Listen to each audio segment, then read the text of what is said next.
Assalamualaikum warahmatullahi wabarakatuh dan salam sejahtera. Salam Malaysia Madani dan salam perpaduan. Pohon pepaya tiada berduri, tumbuh bersama bunga melati. Izinkan saya memperkenalkan diri, moga-moga menyentuh hati.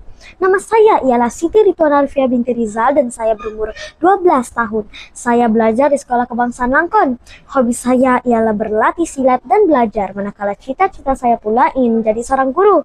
Saya berasa sangat gembira karena terpilih mewakili sekolah untuk menyertai program pembaca bestari pada tahun ini. Baiklah, pada hari ini saya ingin berkongsi tentang dua buah buku yang telah saya baca, yaitu Snow White dan Pelayan yang Cerdik. Buku yang pertama ini mengandung isi yang sangat menarik.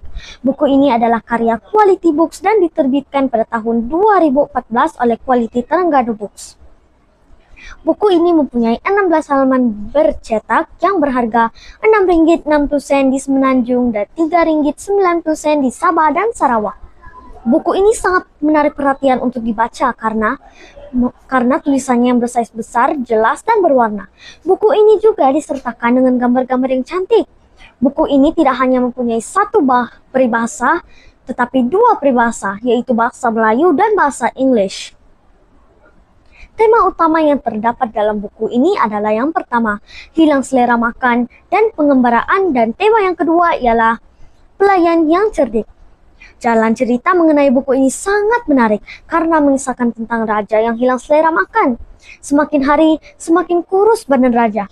Rakyat-rakyatnya sudah berusaha sebaik mungkin untuk memulihkan selera makan raja, tetapi gagal. Bendahara sampai memanggil semua pemasak terkenal untuk membuat makanan untuk disajikan untuk raja, tetapi tetap gagal. Sampai pada akhirnya pelayan istana pun mendengar hal tersebut. Dia pun berkata, "Aku tahu bagaimana caranya untuk memulihkan selera makan raja." Sebenarnya bendahara dan rakyat-rakyatnya kurang yakin dengan pelayan istana, tetapi karena sudah menyerah, mereka pun mempercayai pelayan itu. Pelayan istana pun berkata, "Tolong siapkan 2 nasi berlaukan ikan kering dan 2 air minuman untuk dibungkus." Setelah selesai, pelayan istana pun membawa raja untuk mengembara ke dalam hutan. Raja agak sedikit terkejut dengan pelayan istana. Selera makan raja akan bertambah dengan pengembaraan. Raja pun bersetuju dengan pelawaan pelayan istana itu. Mereka pun mengembara ke dalam hutan. Setelah lama berjalan, raja berkata kepada pelayan istana, "Patiklah haus dan lapar, di manakah kita hendak mendapatkan makanan yang lezat?" Pelayan istana menjawab, "Kita berada di dalam hutan, tuanku. Tuanku makan saja apa yang Patik bawa."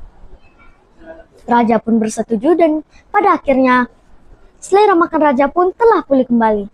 Akhir kata, buku ini sangat menarik dan mempunyai banyak pengajaran, yaitu yang pertama, jangan mudah menyerah dan tetap tenang dalam situasi apapun. Dan yang kedua, jangan mengambil tindakan yang membuat kita rugi, sedangkan masalah itu boleh diselesaikan dengan cara yang mudah. Buku yang kedua ini pula mengandung isi yang lebih menarik. Buku ini adalah karya Pelangi Books dan diterbitkan pada tahun 2002 oleh penerbitan Pelangi. Buku ini mempunyai 28 halaman bercetak yang berharga RM7.75 di Semenanjung dan RM5.50 di Sabah dan Sarawak. Buku ini sangat menarik perhatian untuk dibaca karena tulisannya yang bersaiz besar, jelas, dan berwarna. Buku ini juga disertakan dengan gambar-gambar yang cantik dan berwarna. Tema utama yang terdapat dalam buku ini adalah yang pertama, kejahatan dan kebaikan, dan yang kedua, alis sihir yang jahat dan cermin ajaib sakti. Jalan cerita mengenai buku ini sangat menarik karena mengisahkan tentang permaisuri yang melahirkan seorang anak perempuan yang sangat cantik. Rambut hitam berkilau, bibir merah delima, dan mata yang indah serta kulit seputih salju. Permaisuri pun menamakannya Snow White karena kulitnya yang seputih salju. Tapi malangnya, beberapa tahun kemudian, permaisuri meninggal dunia. Dan raja pun berkawin dengan seorang permaisuri yang bongkak dan sombong.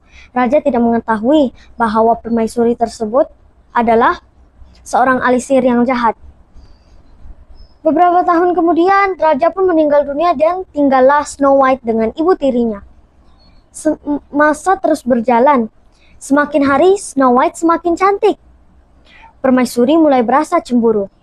Pada suatu hari, Permaisuri menanyakan kepada cermin ajaibnya. "Cermin-cermin ajaib, siapakah yang paling cantik di negeri ini?" tanya Permaisuri. "Ratulah yang paling cantik di negeri ini," jawab cermin ajaib sakti. Permaisuri semakin bongkak dan sombong. Dia merasa dialah yang paling cantik di negeri itu. Tetapi saking cemburunya melihat kecantikan Snow White, dia pun menanyakan lagi kepada cermin ajaib saktinya. "Cermin ajaib, siapakah yang paling cantik di negeri ini?" tanya Permaisuri. "Snow White lah yang paling cantik di negeri ini," jawab cermin ajaib. Permaisuri mulai berang, dan pada hari itu juga dia menyuruh pengawalnya untuk membunuh Snow White. Keesokan harinya, pengawal membawa Snow White ke hutan yang jauh. Tapi tidak sampai hati hendak membunuh Snow White, dia pun menceritakan semuanya kepada Snow White dan menyuruh Snow White untuk jangan pernah kembali lagi ke istana. Snow White pun melarikan diri dari tempat itu. Setelah lama berjalan, dia melihat sebuah pondok di tengah hutan. Pondok itu didiami oleh 7 orang kerdil. Dia pun mengetuk pintu itu dan bertanya, "Halo, bolehkah aku masuk?" Orang-orang kerdil pun kebingungan dan menanyakan kepada Snow White, "Kamu siapa? Kenapa bisa berada di sini? Kenapa ada orang secantik kamu di hutan ini?" Snow White lalu menceritakan semuanya kepada orang kerdil. Orang kerdil merasa kasihan dengan Snow White. Mereka pun membenarkan Snow White untuk masuk. Beberapa hari setelahnya, Snow White lah yang mengerjakan semua pekerjaan rumah. Sementara itu, 7 orang kerdil pergi ke kerja. Pada suatu hari, Permaisuri mulai berasa senang dengan ketiadaan Snow White. Dia pikir Snow White telah mati. Dia pun menanyakan lagi kepada cermin ajaibnya. "Cermin ajaib, siapakah yang paling cantik di negeri ini?" tanya dia kepada cermin ajaib sakti. "Snow White lah yang paling cantik di negeri ini," jawab cermin ajaib sakti. Permaisuri semakin berang dan berkata, "Biarlah aku sendiri yang membunuh Snow White." Singkat cerita, dia pun membuat apel beracun dan menyamar sebagai perempuan tua. Dia pun mendekati pondok di tengah hutan itu. Seperti biasa, hanya Snow White yang berada di dalam rumah, sementara itu orang-orang kerdil pergi ke kerja.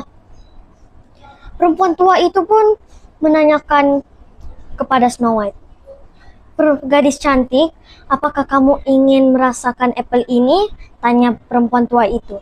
Snow White tanpa berpikir panjang langsung mengambil apel itu dan memakannya. Sayangnya, Snow White jatuh ke lantai selepas memakan apel itu. Hari petang pun telah tiba. Orang-orang kerdil balik ke rumah dan terkejut melihat Snow White yang terbaring di lantai. Mereka pun turut berduka cita dan memasukkan Snow White ke dalam peti kaca supaya selalu melihat Snow White. Hari-hari telah berlalu, datanglah raja dari sebuah kerajaan yang jauh. Dia terhairan-hairan melihat Snow White yang berada di dalam peti kaca. Orang-orang kerdil pun menceritakan semuanya kepada raja. Raja selepas mendengar hal tersebut, dia mencium pipi Snow White. Ajaibnya, Snow White terus terbangun. Orang-orang kerdil terkejut melihat Snow White.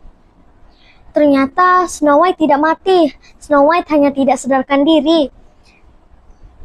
Raja pun membawa Snow White ke kerajaannya. Mereka pun berkawin dan hidup bahagia. Akhir sekali, kesimpulannya, kedua-dua buku ini mempunyai banyak pengajaran, yaitu yang menyentuh hati. Hari panas sangatlah lelah, cuaca tak menentu di Malaysia. Maaf kalau ada salah, namanya juga manusia. Sekian dan terima kasih.